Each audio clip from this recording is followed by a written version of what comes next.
Apoie o canal Isabela Torres sem rodeios com a sua contribuição. Se você quiser e puder ajudar, é só clicar no link de apoio que está na descrição e fixado nos comentários.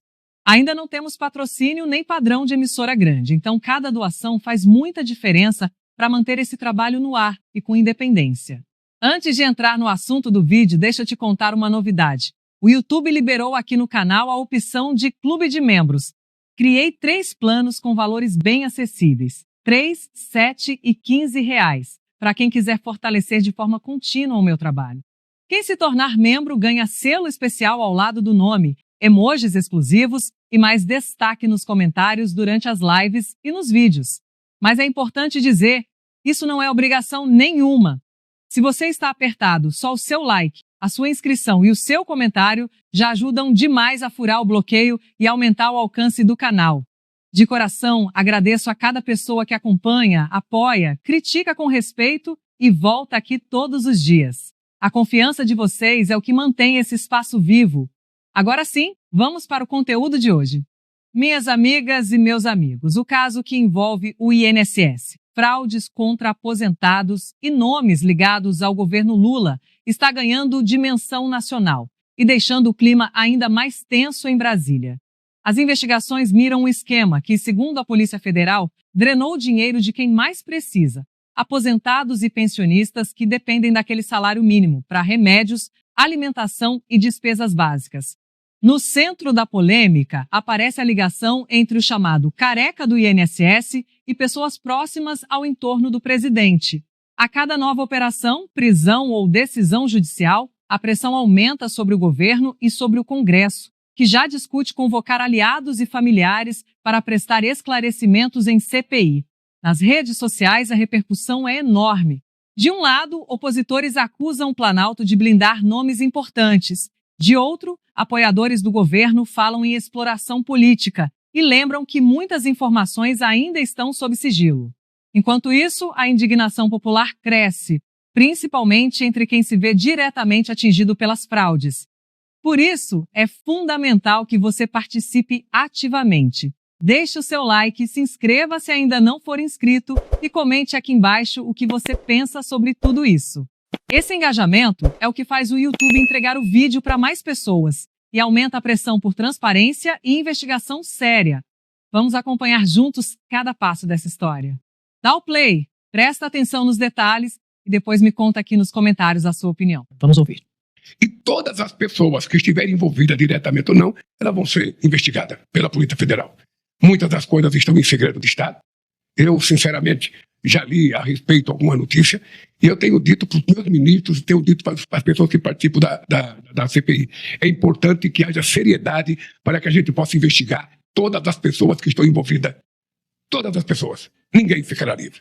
Se tiver filho meu metido nisso, ele será investigado. A decisão de hoje do Supremo, do ministro André Mendonça, não cita diretamente o filho de Lula. O ministro Mendonça afirma que a PF identificou 5 pagamentos de R$ 300 mil, no total de 1,5 milhão de reais de uma empresa do careca do INSS, que é a Brasília Consultoria Empresarial S.A. Dessa para a empresa RL Consultoria e Intermediações LTDA, que pertence a outra investigada, que se chama Roberta Moreira Luchinger. Numa mensagem trocada entre o careca e um de seus sócios, também investigado, ele diz que um dos repasses de R$ 300 mil para a empresa de Roberta Luchinger seria para o filho do rapaz. A decisão de Mendonça não esclarece quem seria essa pessoa. Valdo Cruz, boa tarde para você. Meu amigo, eu estava acompanhando essa entrevista, esse café da manhã do presidente, e até foi citada a CPI do INSS, né, que já tinha tentado chamar o filho do presidente. Boa tarde, Andréia. Boa tarde a todos. Boa tarde, assinantes. Uma quinta-feira iluminada para todos nós. Andréia, a oposição na CPMI do INSS já tentou, mais de uma vez, convocar o filho do presidente, o Fábio Luiz Lula da Silva, conhecido como Lulinha, para depor na comissão. Em todas as oportunidades, o governo conseguiu barrar esta convocação. A CPI, a oposição, apresenta sempre esse pedido sob a alegação de que há indícios de um relacionamento entre Lulinha, né, Fábio Luiz Lula da Silva, e o Antônio Antunes, o careca do INSS, que teria essa relação entre os dois. A investigação divulgada, a operação de hoje, como você disse, não cita o nome do filho do presidente da República. mas cita o Antônio Camilo Antunes, né, que é o careca do INSS, que está preso, de ter ali feito pagamentos para essa Roberta Lustinger. Ela é amiga da Renata Moreira, que é que é a mulher de Lulinha. Ser amigo não prova nada, não indica nada. Mas o presidente foi perguntado hoje sobre isso. Olha, na CPMI, a informação é de que o seu filho, Lulinha, tem relações com o careca do INSS. Ele acabou dando aquela resposta, dizendo que a gente acabou de mostrar, que se tiver qualquer relação ali, se tiver algum filho seu metido nisso, vai ser investigado. Vamos lembrar que o Andrei Rodrigues Passos, da PF, no café da manhã com jornalistas, também foi questionado sobre isso. Ele alegou que a investigação está sob sigilo, e por estar sob sigilo, ele não poderia fazer comentário, não poderia fulanizar. Mas em dado momento ele fala o seguinte: olha, eu não posso fulanizar e falar detalhes de investigações se não tenho detalhes. Não basta uma pessoa ser citada para ser considerada investigada ou não investigada. Desconheço esse detalhe desse processo, porque creio que é um processo que ainda está sob sigilo. Aí ele vem. E que, infelizmente, surgiu essa possibilidade de ter essa relação do Lulinha com o careca do INSS e que eu não posso comentar pelo sigilo da investigação. Então ele admite que o nome de Lulinha, em algum momento ali das investigações, apareceu como ligado ao Antônio Antunes, que é o careca do INSS. Isso não significa que o filho do presidente possa estar envolvido com a máfia do escândalo do INSS. Uma máfia que roubava aposentados ali, e pensionistas, os velhinhos do INSS, como costuma dizer a oposição. Então o que a gente tem hoje são informações que a oposição usa para tentar convocar o filho do presidente, o Lulinha. Até agora ela não conseguiu, mas hoje, conversando ali com os senadores da oposição, eles me disseram que vão voltar à carga com esse pedido. Mas agora, esse ano não dá mais, porque a CPMI já está acabando seus trabalhos nesse ano. O Congresso só trabalha até amanhã, votar o orçamento da União. Então é isso, André. E tem esse relacionamento dessa Roberta Lustinger, que recebeu, ali, segundo a investigação da PF, pagamentos do careca do INSS, e que ela tem um relacionamento de amizade com a mulher de Lulinha, que não diz nada. Pode ter amizade, pode não estar envolvido. Mas o fato é que a oposição está usando essa informação para tentar desgastar o presidente Lula. Conversei também com o líder do PL, Sócio Cavalcante, que ele me disse também que eles vão voltar à carga em relação a pedido de investigação sobre Lulinha, mas até agora não há, por enquanto, nada de concreto que possa mostrar que o filho do presidente estaria envolvido em algum tipo de relação criminosa com o careca do INSS. Andréia. Você, Mirval. Sadi, eu acho que essa informação sobre o filho do presidente Lula circulava já há muitos dias e nunca chegou a ser realmente incluída numa investigação oficial, principalmente por causa do empenho da esquerda em impedir que ele fosse a CPI, né?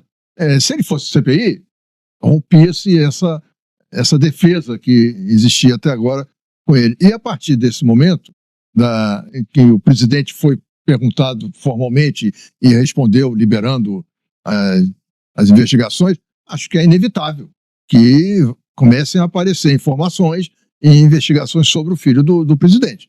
A gente vai ter que acompanhar as investigações para ver até que ponto há uma ligação ou não dele com algum esquema criminoso. Agora, que a relação dele, da mulher dele, com a empresária que é ligada ao careca do INSS, forma um panorama que é investigável, isso né? E acho que o Lula, quanto mais cedo se resolver essa questão, de preferência, claro, para ele, esclarecendo o papel do Lulinha nessa história, melhor, porque isso na campanha vai... Sim. E por isso que a oposição sempre quis muito explorar e usar e reclama quando não consegue avançar com a CPI do INSS. Só para contextualizar, vou jogar para você, Guedinho.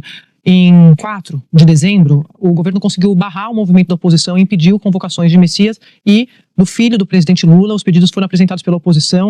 Eu estou lendo aqui na matéria do G1, Fábio Luiz Lula da Silva, o Lulinha, que não é investigado nessas fraudes na Previdência, Na época, a CPI aprovou a convocação até do governador Zema. Mas o que diz aqui a matéria? Conhecido como Lulinha, ele entrou na mira de parlamentares da oposição depois da publicação de reportagens que afirmam que o filho de Lula teria recebido dinheiro de Antônio Carlos Camilo Antunes, que é o careca do INSS. E aí, o presidente Lula, nessa entrevista de hoje, está respondendo a uma pergunta da jornalista a respeito de uma fala do presidente da CPI, que é o senador Carlos Viana, que ele chegou a afirmar que o filho de Lula teria sido contratado para atuar como uma espécie de lobista em favor de Antunes. Então, só para dar um pouco de contexto para o assinante entender do que a gente está falando, Guedinho. Tem uma regra de ouro que é siga o dinheiro. E isso me parece uma investigação simples. Você tem uma data, você tem marco temporal. Careca manda pagar 300 mil ao filho do rapaz que ninguém sabe quem é, ninguém pode afirmar quem é. Você tem de onde vai sair esse dinheiro, que ele manda a empresária pegar, a Roberta pagar. Então, você já sabe quais são as contas que a Roberta utiliza.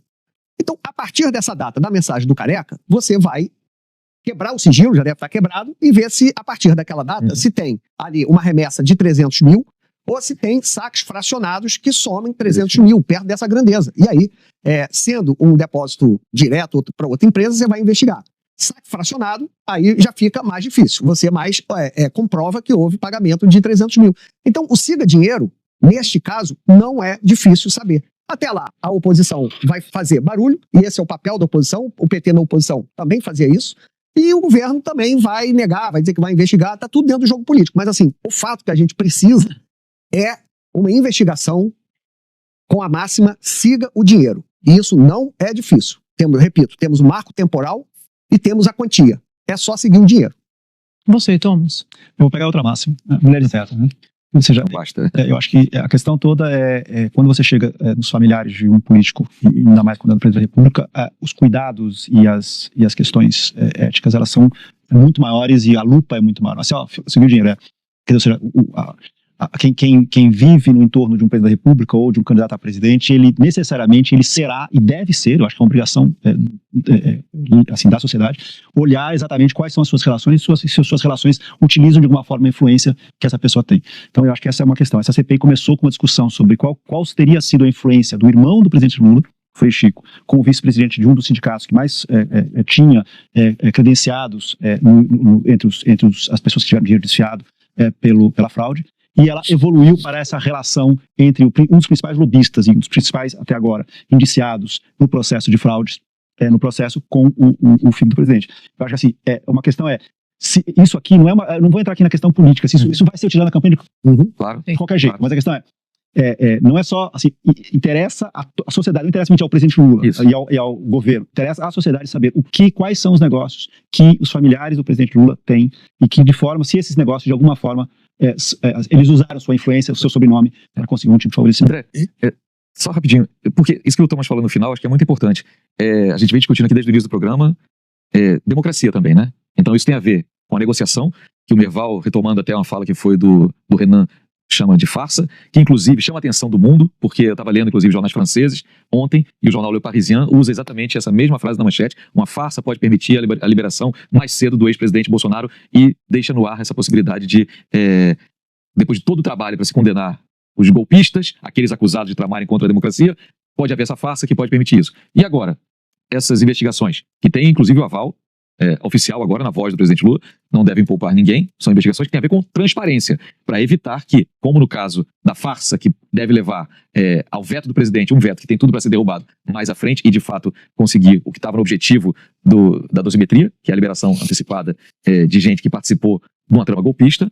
No caso aqui das investigações, tem a ver com transparência, não tem a ver com só as pessoas envolvidas. É necessário, e aí você falou pela metade ali o dito, né? A mulher de César, E o filho de basta César. ser honesto, e o filho de César também. Não basta ser honesto, não basta parecer honesto, né? Tem que dizer, não basta ser honesto, tem que parecer honesto. E é isso.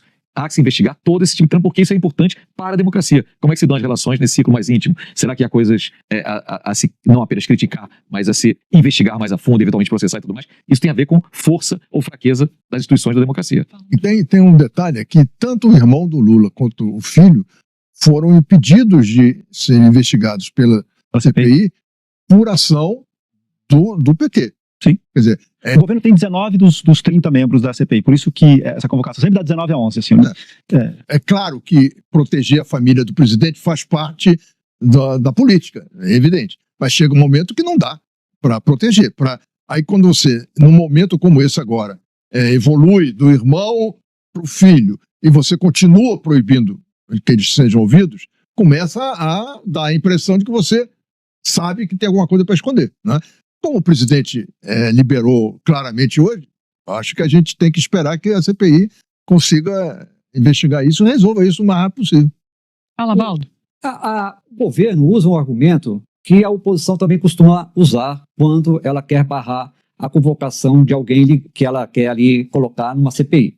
Quando tem alguém da oposição que quer barrar, ela fala, mas não tem nenhum indício concreto envolvendo essa pessoa para ela ser convocada, né? Só quando há um indício. Eles usaram muito isso na CPI da Covid, então é uma prática comum. Olha, você tem que ter um objeto claro para convocar alguém para depor na CPI quando ele está sendo considerado investigado, né? No caso do filho, do irmão do presidente, o Chico, esqueci o nome dele, o Frei Chico. No caso dele, a própria oposição depois reconheceu que não tinha nada em mãos para comprovar que ele precisava ser convocado.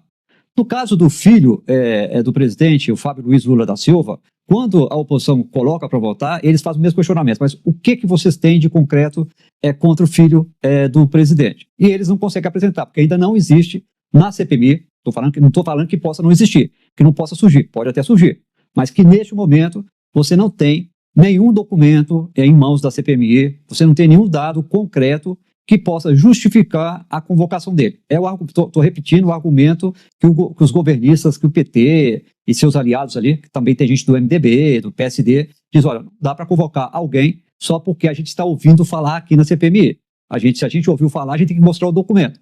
É o mesmo argumento que a oposição já usou quando foi governo e depois, como está a oposição, quando quer barrar uma convocação. Tem de apresentar algo concreto, né?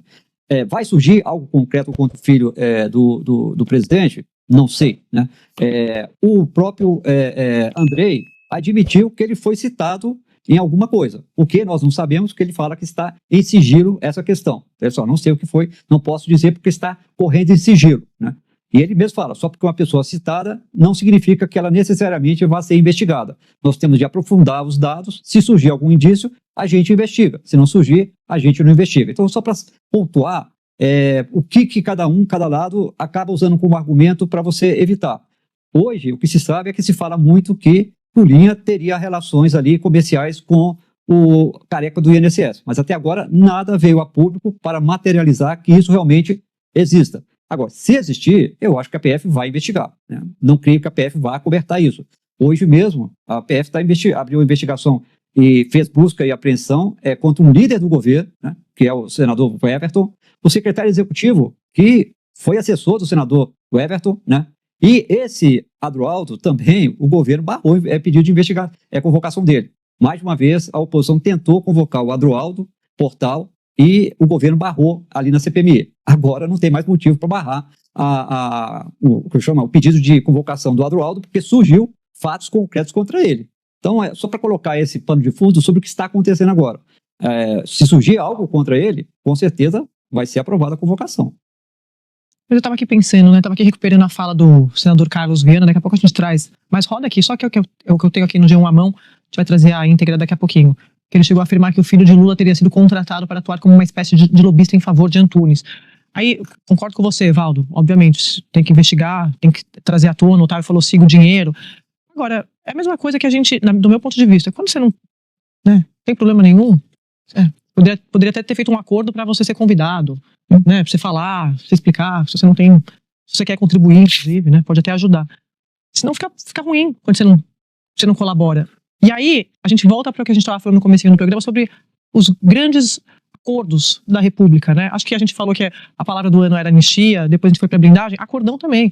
Isso aqui é um grande acordão de não convocar a gente para a CPI. Não tô falando só do filho do presidente, não. Tô falando de outros, de oposição à base do governo. Eles fazem esses acordos. E quem é a pessoa que assina, tem a caneta para isso e dá o comando é o Alcolumbre.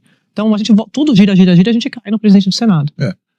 E o Alcolumbre trabalha muito bem com o poder que tem, né? Muito. Ele tem muita prática dessa negociação. Sim. Então, isso é permanente. É o que garante a ele, inclusive, o poder dele à presidência do Senado, que ele sabe atender, sabe o que cada um quer, como atender a cada grupo, né? Então, aqui é uma blindagem dosimetria, toma para dosimetria. Aqui na CPI, toma para CPI. E assim ele vai ampliando a sua força, o seu poder no Senado. A gente está falando aqui do Adroaldo Portal, que é o número 2, é o vice-ministro da Previdência, tá? Tá dentro do governo Lula. Ele foi preso hoje na operação contra fraudes no INSS. Deixa eu trazer aqui um pouco do perfil dele. Então, ele é jornalista, ele tem 55 anos e tem 23 anos de trabalho no Congresso Nacional. Desde 99, ele já atuou como gestor das equipes, como assessor técnico no cargo de chefe de gabinete da liderança da bancada do PDT na Câmara dos Deputados. Então, só uma pausa aqui, porque ele é um personagem muito conhecido e muito influente dentro do PDT. Eu que fiz a cobertura de congresso ali em loco por muito tempo, lembro muito. É um personagem muito influente dentro do partido. Ele exerceu a mesma função no Senado durante a última reforma da Previdência, foi chefe de gabinete e foi secretário executivo substituto do Ministério das Comunicações durante o governo da presidente Dilma. No mesmo período, ele foi presidente do Conselho de Administração da Empresa Brasileira de Correios e também ele foi conselheiro fiscal da Telebrás. Ele ocupou cargos de chefia de gabinete dos parlamentares Pompeu de Matheus, André Figueiredo e Weverton. O André Figueiredo, que também foi líder do PDT na Câmara. E o Weverton, como a gente sabe, também uma figura muito importante dentro do PDT. Aí, Valdo, volta para a fala do ministro da Previdência agora há pouco. Isso não tem nada a ver com o Ministério da Previdência. Mas como? Ele tá número 2. E aí o ministro diz assim, até o dia de hoje, quando a gente soube, a gente demitiu. Assim, mas essas fraudes aconteceram hoje? Eu não consigo entender, Valdo. É difícil. É difícil, né? Tá muito difícil a nossa vida. É muito complicado para o governo, porque ele é o número 2, é o substituto do ministro, é o segundo cargo mais importante dentro do Ministério da Previdência. E ele tem ligações com o senador Weverton Rocha, que hoje foi alvo das investigações da Polícia Federal.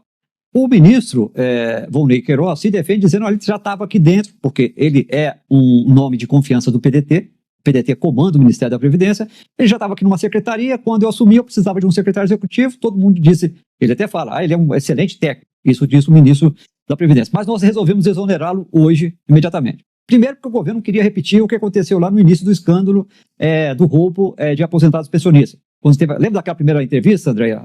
O Ricardo Lewandowski criticando, o Andrei criticando, o Vinícius criticando, veio o Lupe, olha, não tem nada ainda provado, e defendeu o Alessandro Stefanuto, que era o presidente do INSS. Depois, as investigações apontaram que Stefanuto está suspeito, investigado, de desvios, e foi demitido. E aquilo foi um desgaste para o governo terrível. Hoje o governo agiu rápido, mas mais ou menos o governo agiu rápido, né? Porque o governo tinha que agir rápido, porque o ministro André Mendonça determinou o afastamento dele e a prisão domiciliar. Bom, como preso ali em casa, ele não pode trabalhar mais. Então o governo exonerou alguém que já estava na prática exonerado, né? Então é tudo muito ruim para o governo. O governo tenta faturar, olha, exoneramos imediatamente o Adroaldo Portal. Só que ele já estava em prisão domiciliar e com uma determinação de afastamento. Então não tinha outra saída também, né, André?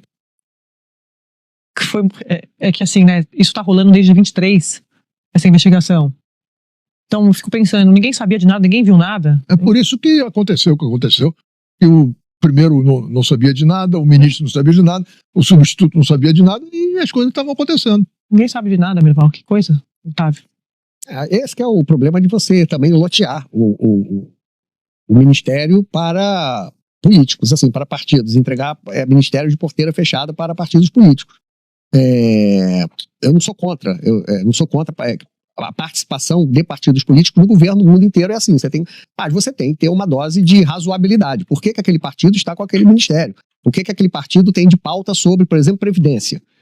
O Lupe, quando assumiu prometendo zerar as filas não foram zeradas. Que tipo de controle, que tipo de métrica tem para você exonerar, trocar o ministério quando as metas não são alcançadas? Isso quando há metas. Então esse é um problema que, na minha opinião, não está resolvido ainda na administração pública. Você continua loteando ministérios importantes para partidos sem que haja ali um acompanhamento de gestão de metas, que isso hoje qualquer caberia também a Dweck, né? A ministra Dweck se propôs a fazer isso, metas de gestão, a Simone Tebet fala também muito nisso. Então, enquanto não tiver isso, você fica aquela porteira fechada para o partido e depois o governo pode se dizer surpreendido com o que aconteceu, mesmo porque a história recente do país mostra que os grandes escândalos de corrupção aconteceram dessa maneira. Ministérios de portas fechadas para partidos aliados, sem que houvesse qualquer contrapartida de eficiência. Os Correios, outro exemplo. Diretores de estatais, cada partido tem um diretor. Pois é. Estatal, ainda hoje, depois do Petrolão, depois de tudo. Só quero falar uma coisa sobre isso, que é o seguinte, todo mundo que cobre Brasília, entende desse loteamento que você está falando, sabe que o PDT sempre mandou nessa área.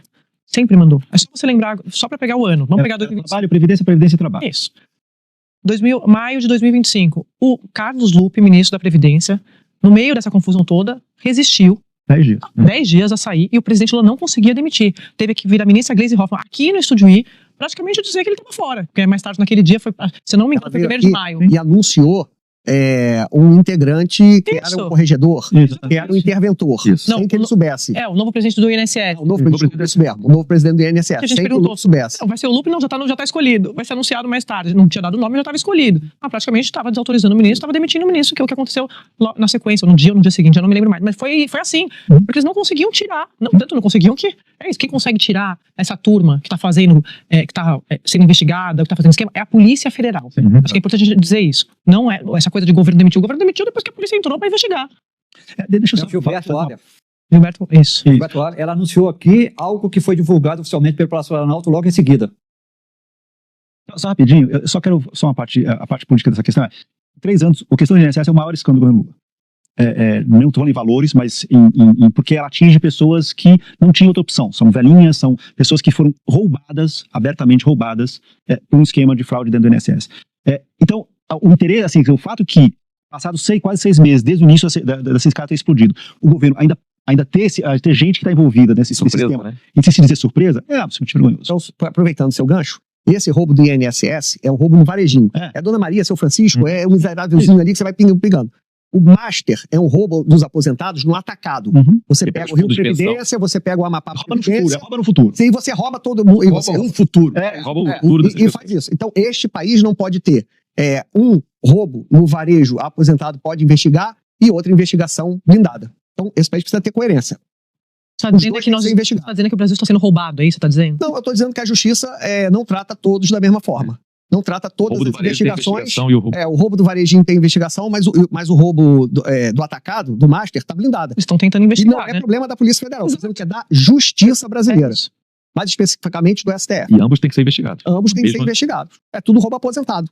É que ninguém soube explicar essa história do Master. CDB, ninguém entende, mas é roubo de aposentado.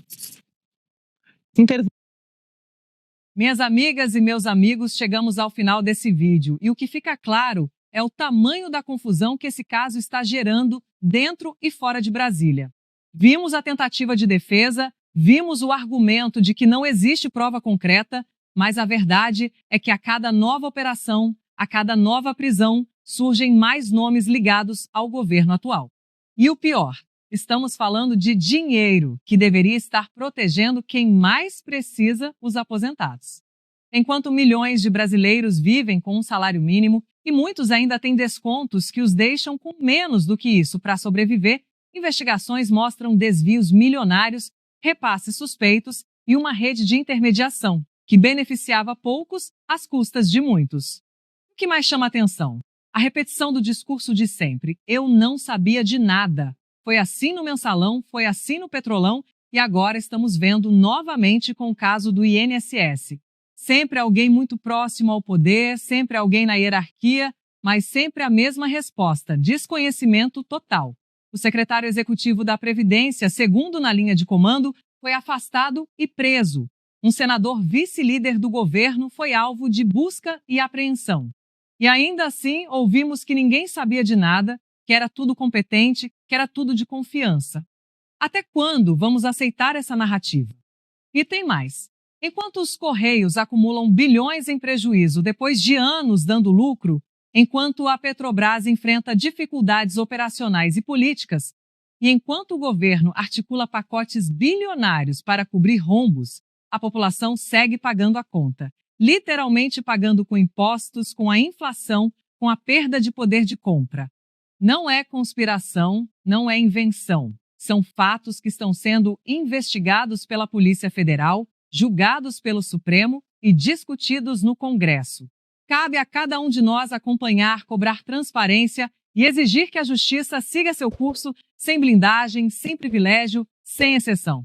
Por isso eu peço mais uma vez, deixa o teu like neste vídeo, se inscreve no canal se ainda não é inscrito. E principalmente, deixa aqui nos comentários a tua opinião, a tua indignação, a tua visão sobre tudo isso que está acontecendo no Brasil. É dessa forma, com engajamento e pressão popular, que a gente consegue furar o bloqueio, alcançar mais pessoas e mostrar que o povo brasileiro está atento e não aceita mais ser enganado. Muito obrigada por assistir até o final. Estamos juntos nessa luta por um Brasil mais justo, mais transparente e mais honesto. Até o próximo vídeo.